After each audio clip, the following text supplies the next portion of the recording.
Hi, I'm John Stevenson, and we're going to be looking at John chapter 4, verses 43 through 54, where we read of the royal official's son. Verse 43 begins, after the 2 days, these are the 2 days that he had spent in Samaria. Remember, he had come up to Samaria, he had met the woman by the well, and that led to his meeting a number of other people in that city of Sychar. And they had asked him to remain there for a time, and he did for 2 days. But now, after the 2 days, he went forth from there into Galilee. The Galilee is the area to the north. The word Galilee means circle, named after the shape of the sea of Galilee. We would think of that as a lake, and Gentiles generally refer to it as a lake, but the Jews called it a sea. Verse 44, for Jesus himself testified that a prophet has no honor in his own country. Now, that's said for a reason, but we have to go back to the previous passages to see why verse 44 is saying this. Back in chapter 4, verse 1, we read that the Pharisees had heard that Jesus was making and baptizing more disciples than John. At the end of chapter 3, that had been an issue, and that had led to some discussions with John the Baptist and his own disciples. But now the Pharisees had heard that. Then we saw that central section where Jesus goes through Samaria. He meets the woman by the well. People in the city come out to see him, and many believe. So notice that there had been a lot of faith going on. And now we have this statement that Jesus testified that a prophet has no honor in his own country. Notice these are sort of bookends, verse 1 and verse 43, encompassing and encapsulating that central section where a lot of people had believed. People had believed earlier than this, but now Jesus comes to a place where he testifies that a prophet has no honor in his own country. And his own country is Galilee. So what's going to happen as he comes to Galilee? Well, remember, Jesus had been in Galilee for a very long time. He had grown up there. His early adulthood had been there in Galilee. And nobody had really considered him to be a rabbi during that period. But now that's changing not because of what's happening here in Galilee, although things are going to happen here, but what had happened earlier. Let's look at this. Verse 45, so when he came to Galilee, the Galileans received him, having seen all the things that he did in Jerusalem at the feast, for they themselves also went to the feast. So they're believing in him, they're receiving him, not because of anything that he's done in Galilee, although he has done some things in Galilee. Remember, he turned the water into wine. I'm not sure how many people knew about that yet, but the word's getting out. But really what happened is when he was down in Jerusalem, when he was down in Judea, that's when they had come to believe. So this statement about a prophet is not without honor in his own country. It wasn't until Jesus left his own country, and not a nation, but the area of Galilee, and went down to Judea, and people were believing in him there, even people from Galilee, and they had come to believe in him. And now, as he comes to Galilee, now he has a ready-made reception that perhaps would not have been there otherwise. Someone said the definition of an expert is somebody from somewhere else. Because that statement about how a prophet is not without honor except within his own country is a truism. That tends to be true in a lot of areas of life, and it's true here as well. Now, an outline of this section. We had the wedding in Cana back in chapter 2. Then we had, he goes to Jerusalem and the cleansing of the temple, and we saw that many believed, including some people from Galilee. There was in chapter 3 that personal interview with Nicodemus, and then the pivotal point where John the Baptist made the comment, I must decrease, he must increase, but I must decrease. That the ministry of Jesus is supposed to take off now, and it was doing that. Next, we had another personal interview. So there was one with Nicodemus and then one with a Samaritan woman. Next, you had the return to Galilee where they received him. And then finally, we're going to see now the healing of the nobleman's son. And we'll compare those two in a few minutes. But notice in Jerusalem, there had been the cleansing of the temple and many believed. And now there's a return to Galilee and many are receiving him, but they're receiving him because of what had happened back in Jerusalem. So those sections are actually connected. we get to verse 46. Therefore, he came again to Cana of Galilee, where he had made the water wine. Just in case you forgot, that's where that was located. And so he comes back to Cana. He's there for a time. And there was a royal official whose son was sick at Capernaum. So here's Cana and Capernaum. That's first of all, notice he's called a royal official. There weren't any kings over Israel during this period. There had been Herod the Great, who had been king of the Jews, but that had been back at the time of the birth of Jesus. And ever since the death of Herod, for a time, his son Archelaus had ruled, but that hadn't worked out very well. He hadn't done a good job. And so he had been removed. And ever since then, both Galilee and, well, actually, we could say Israel, the main person in charge, was a procurator by the name of Pontius Pilate. His job was to procure the taxes. But here in Galilee, they had their own, can I call him a governor? He was Herod Antipas, one of the sons of Herod the Great, and he was a tetrarch. So not royalty, but notice this person's he's given the title of a royal official.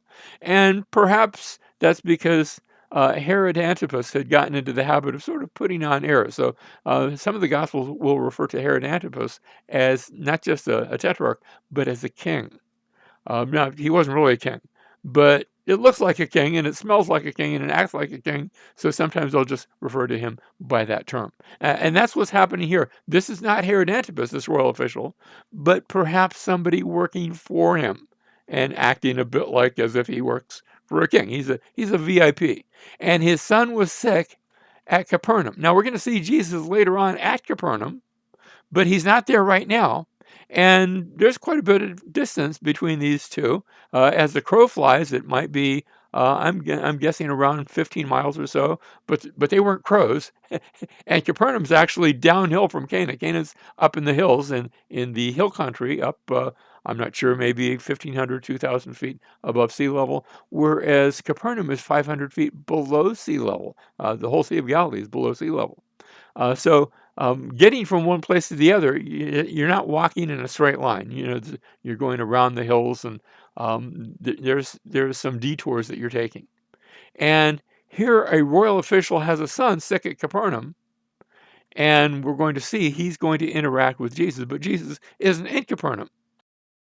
And so, when this royal official when he heard that Jesus had come out of Judea into Galilee, he went to him and was imploring him to come down and heal his son, for he was at the point of death. So this royal official comes all the way from Capernaum. Now, Capernaum wasn't like the major city. There was a bigger city called Tiberias. That was more the seat of the government. But he was in Capernaum. And so he comes to Jesus. That's a good, as I said, around 15 miles. He's walking all the way, and it's not in a straight line. You're having to take the roads to get there. And he comes to see Jesus and asks Jesus to come and heal his son because, notice, for he was at the point of death. This is dire. This is an emergency. The son is about to die. Now, in the stories that we're looking at, we have Nicodemus, we've got Samaritan woman, now we have the royal official. And it's interesting to compare all three, where Nicodemus had been a Jew, the Samaritan woman, obviously, is Samaritan. The royal official, he's from Galilee. Is he Jewish? I suspect he is. But Galileans, they were almost like a group to themselves. They had their own accent. They're it's like people comparing people from in the United States, and then there's Brooklyn. They've got their own very different way of speaking. That's quite unique, and when you hear it, you just know where it's from. Same sort of thing here. Nicodemus was a religious leader of the Jews. The Samaritan woman was an outcast from a society of outcasts. So at least they were considered that way from the Jews. The royal official, he's a political leader. He's a VIP on the not religiously, but politically. Nicodemus, he's a Pharisee. The Samaritan woman seems to be an immoral woman. Now, I don't know for sure, but 5 husbands, that sounds like that. And then the royal official, he's some sort of government official. That's why he's given that title. Nicodemus came to question Jesus. The Samaritan woman, she came for a pot of water. And the royal official, he comes to have his son healed. And in all three cases, they're going to find faith. They're going to find faith as they meet Jesus. Verse 48. So Jesus said to him, unless you, and my translation added people, and the reason I did that is to let us know that the you is plural. Now, you can say that in Greek, you can say that in a lot of languages. English, we've gotten out of the habit. When we say you, it can be you singular or you plural. So, unless you're from Georgia, where you can say y'all. Um, so, if we ever have the Georgia translation, we could render this. So, Jesus said to him, unless y'all see signs and wonders. But this works nicely. Unless you people see signs and wonders, you simply will not believe. Now, there's some mistaken assumptions that this individual is making as he's asking Jesus, come down and heal my son. First of all, he's assuming that Jesus could only heal by coming to Capernaum. You've got to come down here, you're way up here in Cana, and it took me a whole, a better part of a day probably to get up there. And now I'm going to get Jesus and I'm going to bring him back down. Of course, going downhill might be a little faster, but still, it's going to be the next day before they get there. And so he's assuming that Jesus can't heal long distance. Now he's wrong. He's going to find out that he's wrong, but he doesn't know any better. So he assumes that Jesus could only heal by coming to Capernaum, and he's assuming that Jesus could only heal if the son was still alive and the son's about to die. So this is a rush job. This is in a hurry. This is a man with a mission, and the mission is timely and under time constraints, or so he thinks. And he feels like it's important to get Jesus back there right now.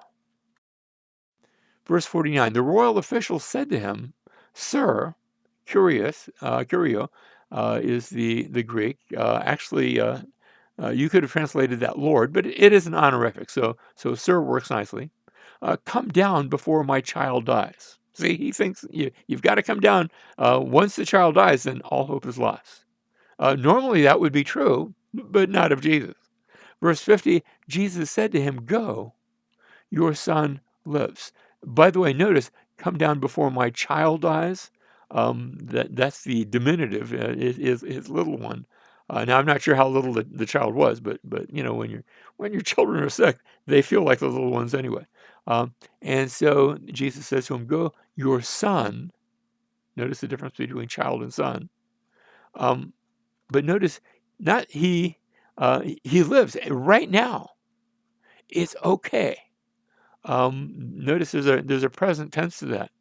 And the man believed the word that Jesus spoke to him and started off. Jesus said, go on back there. And he doesn't stay to argue with Jesus. He doesn't. Instead, he hears the command, the injunction of Jesus, the assurance of Jesus, and he believes. And he starts back home. Verse 51, and as he was going down, and it's going to be a while. He's headed back to Capernaum. As he was going down, his slaves met him, saying that his son was living. And so he inquired of them the hour when he began to get better. Now, I love this. They said to him, yesterday, it's taken him a while. He had to go all the way up to Cana. He's got to go all the way back. You can't do that. You can't do that in a hurry.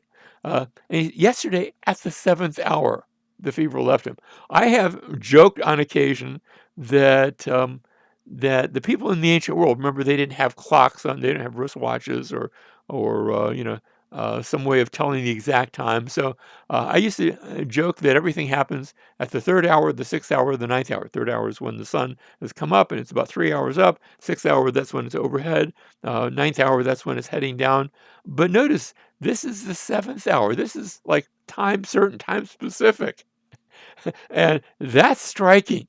It really is. It reminds me of a time not too long ago when we were at the Bible college, and the staff actually had been asked. I brought them a prayer request. There was a young boy in our church who had fallen into, I don't know if it was a coma, but he'd become unconscious, and they couldn't rouse him. They took him to the hospital. They couldn't rouse him, and a day passed, and another day, and a third day, and it was like, what's going on here? And so we were at the Bible college with the staff, and we asked, would you all pray for for this individual. And they prayed, and, good prayer. But then when we were done, we went about our business. And about 20 minutes later, I got this text from the parents at the hospital, and they didn't just say he opened his eyes. They said 20 minutes ago he opened his eyes, and we thought, wow, look at that! The timing, the timing was incredible, and that's what happens here. Yesterday at the 7th hour, the fever left him. So the father knew that it was at that hour in which Jesus said to him, "Your son lives," and he himself believed, and his whole household. Notice he had heard the assurance of Jesus, he had believed the words of Jesus, he acted on that, he headed back down there. But now not only is his belief there, but it extends to the entire household. I like to think including this little boy that began to get better the previous day.